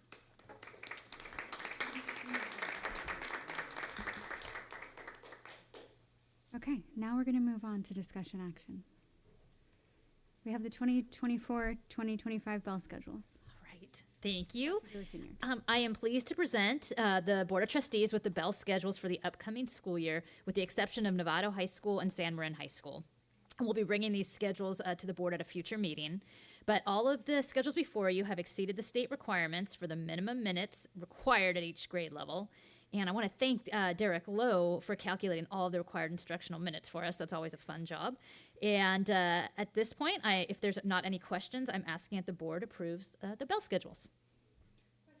Questions, comments, or approval? Trustee Gasson. Just a quick question. First of all, I love that they're all the same format, or that they all look the same, which is huge. Is there anything significant that changed? I know we were talking about adding an extra day, that we had to put in a day back, I think, for like a case of day. The emergency days. Emergency day? No? Yes. It did not change our bell schedules, but emergency days were added to our calendar. For your calendar. Okay. Yes. Anyway, I think this looks great. Great. So, We have a question from our student trustee. Yeah. So I go to Marin Oaks, and it says 7:40 bell schedule because we don't start until 9. It could be for the staff coming in as well, and part of Okay. your day is counted in that, kind of with a positive attendance. Is this Bell like a schedules at continuation/alternative schools are different than the comprehensive. Well, not that So your this school is isn't- not comprehensive. So this isn't like a new bell schedule. No. Okay. We didn't change anything. We All changed good. nothing. All good over here. Good. Yeah, guess what? Surprise! You're all coming at 7:40. Here you go. No. Starting tomorrow. Surprise! Happy April Fool's Day. Okay, do we have a motion Approval. to I'll approve? move Thank you, approval. Trustee Millerick. Seconded by Trustee Lametta. All in favor? 4 plus our students. Thank you so much. Get Daphne's vote. She's in. Next up, we have a resolution, commitment to electrifying transportation, buildings, and landscape maintenance equipment. Good evening, trustees. We're finally to the item that everyone came for, specifically this resolution. Resolution number 19, 2023, 2024, called the Commitment to Electrifying Transportation, Buildings, and Landscape Maintenance Equipment, is sponsored by yours truly, but was not written by me. I've actually invited here both Danya and Noella, who are students with us in NUSD, that are going to present their resolution that, again, is sponsored by the superintendent and I. Mm-hmm. All right. Hello, everyone. It's so great to see everyone so involved with the community and coming to our district board meetings. My name is Noella DeFrenza. I'm a senior at San Marin High School. Hi, I'm Danya Subramanian. I'm a junior at Novato. And we are here to present our proposal for a electrification resolution for the NUSD district. Okay, so who are we and why are we here? Well, my name is Noella, as I mentioned. I'm from San Marin, and I'm the president and founder of the California Youth Climate Leaders, which is a climate change club at San Marin. And I really got into environmentalism and the climate change sphere because I really noticed some sudden changes throughout even the past 4 years that I've been in high school. For example, last year I started driving in December of 2022, and that was also the time when we had these extreme atmospheric rivers and rainstorms. And I noticed that when my friends and I were leaving school, we were actually like wishing each other, drive safe, text me when you get home, be safe. And as a new driver and a student, that actually made me really worried. And shortly after, we found out that actually a student that I went to middle school with passed away in a car accident from these weather conditions. And so from that point forward, I just really realized that these issues are only getting worse. And so even though I'm only 17, it's really important that we, like Donnie and I, get involved in these issues and really try to make a difference when we can. I'm Danya. First off, I just want to say thank you to all of our adult allies who have been with us during this process, starting with Julia Genoway and Al Gourmet, who's not here, Gretchen Schubeck, Lisa Clark, and then, of course, the trustees we've been working with, Trustee Lametta, Trustee Gasson, of course, Josh right here, and Dr. Tracy Smith. They've all been really big help for us to bring our resolution here. And so, yeah, so I'm Danya. I'm from Novato High School. I'm a junior. And I also got into climate advocacy and climate action from seeing my friend's little puppy having to go to the ER a couple times, because what happened was, like all puppies, they want to eat everything on the ground. So when we went on walks, his dog basically ate a mask, ate some other like disposable items that were literally like 1 feet away from the trash bin. And it really made me realize how much trash is in our community that isn't being disposed properly. And so I started Sustainable Youth Leaders at school to focus on waste management, but really evolve into a climate action, climate advocacy team to work at our school. And I'm also on the Sustainability Commission of Novato, the city of Novato. And I got working with this resolution with 350 Marin, and that's when I looped Noella on board, because she's doing amazing things too. And we really wanted to push this resolution forward. So yeah. Okay. So why do we want to pass a climate policy in our district? Well, first off, as we mentioned, students are directly affected now and in the future. Throughout the past 4 years and throughout our entire lifetimes, climate change is going to shape everything from our careers to our daily lives and how we even evolve as a society.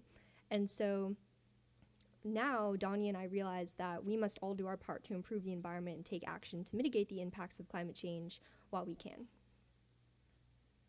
Both of us are also really passionate about climate change.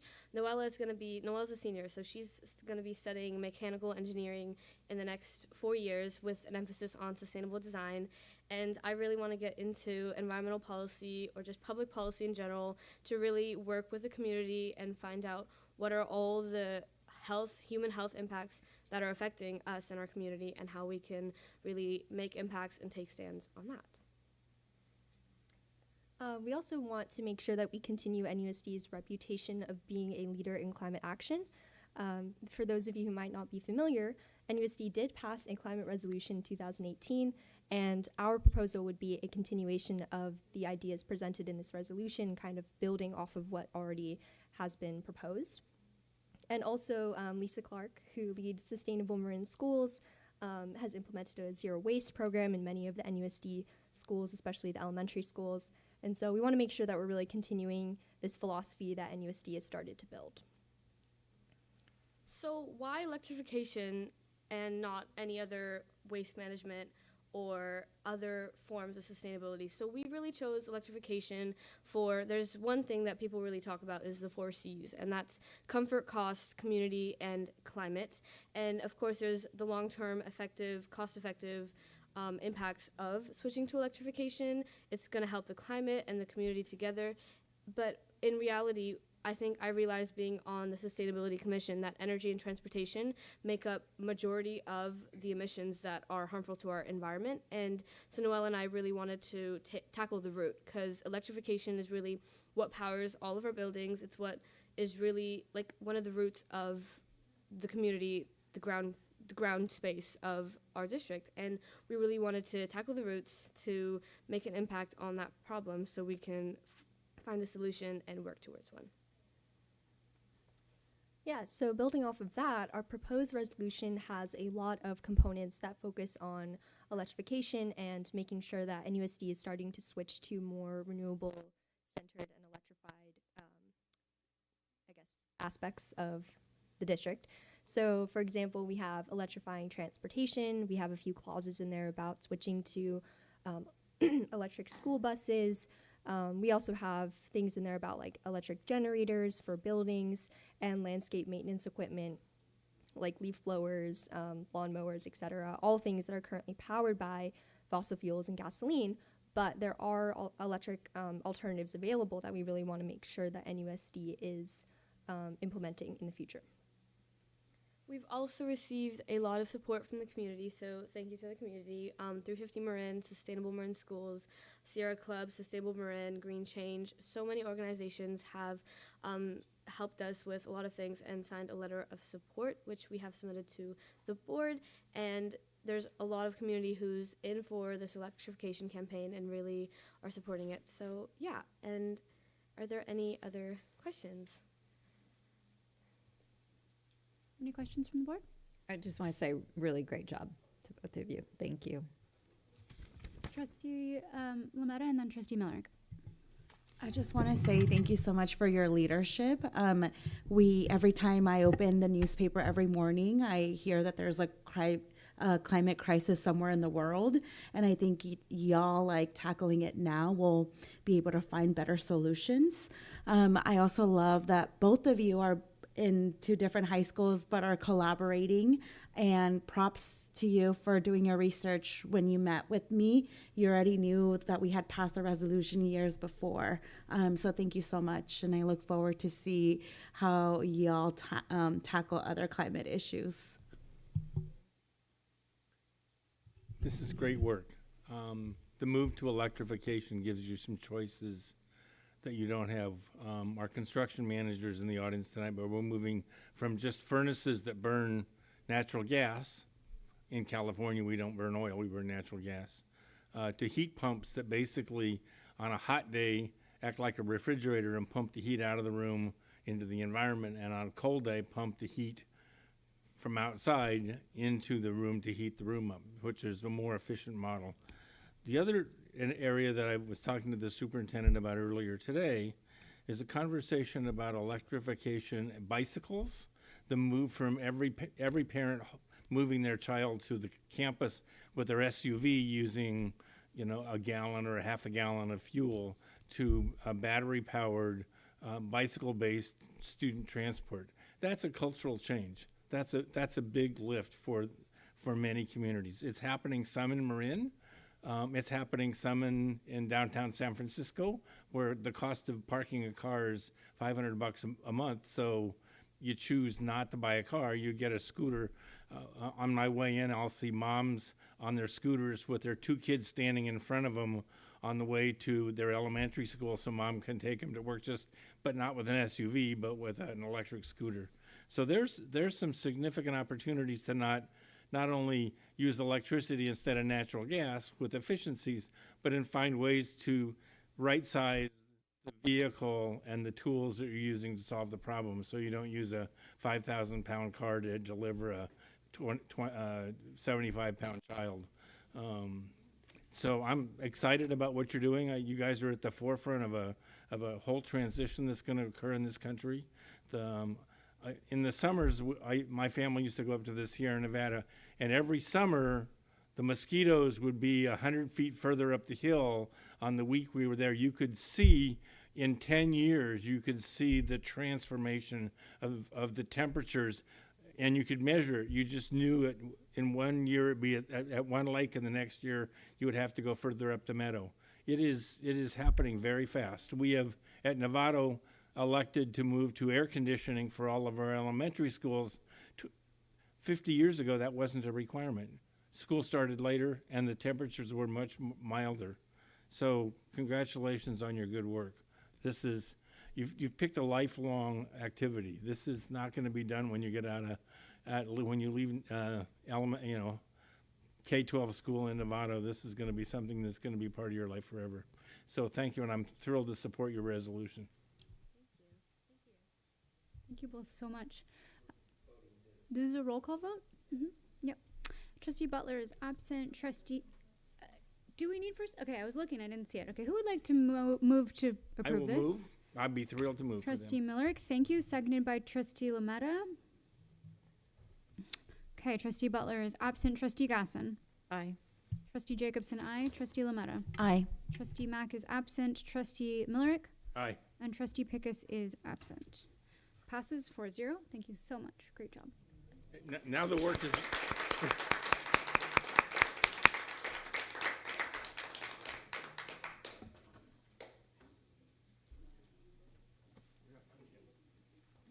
Okay, we next have Mike Saisi with a school and classroom capacity limit. All right, good evening, members of the board and Dr. Smith. I bring forward to you Resolution 20, which is the 2023-2024 school and classroom capacity limits for purposes of granting or denying an interdistrict transfer requests. The goal of this resolution is to ensure that there is fair and defined criteria for approving and denying interdistrict attendance requests based on availability of space. The resolution details what criteria would be set at each grade level for denying an interdistrict transfer based on lack of space. Currently, we do not have this specific criteria in place. So we are looking for approval of this resolution. Great, thank you. Any questions? I'll move approval. This Thank is you, something we Trustee had Miller. historically. It should be in place. Great. Seconded by Trustee Lametta. This is also a roll call vote. We do not have Trustee Butler. Trustee Gasson. Aye. Trustee Jacobson, aye. Trustee Lametta. Aye. Trustee Mack is absent. Trustee Millerick. Aye. Trustee Pickus is absent. 4-0. Thank you very much. Next we have Mr. Delana closing us out with a approval of total base rent in the leaseback contract with BHM Construction LLC for the HVAC installation project at Hamilton TK8 School. All right, thank you. So tonight we're looking for the board approval of a resolution to award the total base rent contract for Hamilton School in the amount of $1,637,152, which is inclusive of the owner's contingency. Last board meeting, we brought forward the other three schools. This project wasn't DSA approved at the time, so now we're coming back looking for approval here. Any questions, comments? Who would like to move for approval? I'll move approval. Thank you. We talked about it last time. Thanks. Thank you, Trustee Millerick. Trustee Gasson, do you want a second, and then we can have comments? Great, thank you. And your question? I haven't had a chance to review. We just did this exhibit actions by the board. Are we okay with only 4 of us approving this? We're good. Where's Okay. quorum? It is quorum, but there's certain circumstances which you have to have 2/3 of the board or 2/3 of it. Like I said, I didn't have a chance. So I just want to make sure that we're good, that doesn't fall under one of those things where we have to have. I don't think it does. Okay, awesome. So yeah, I'm good. Okay, Trustee Butler is absent. Trustee Gasson. Oh, aye. Trustee Jacobson, aye. Trustee Lametta. Aye. Trustee Mack is absent. Trustee Millerick. Aye. Trustee Pickus is absent. That is 4-0 passed. Thank you. Thank you. Okay. Our next regular meeting will be on April 23rd. See you then.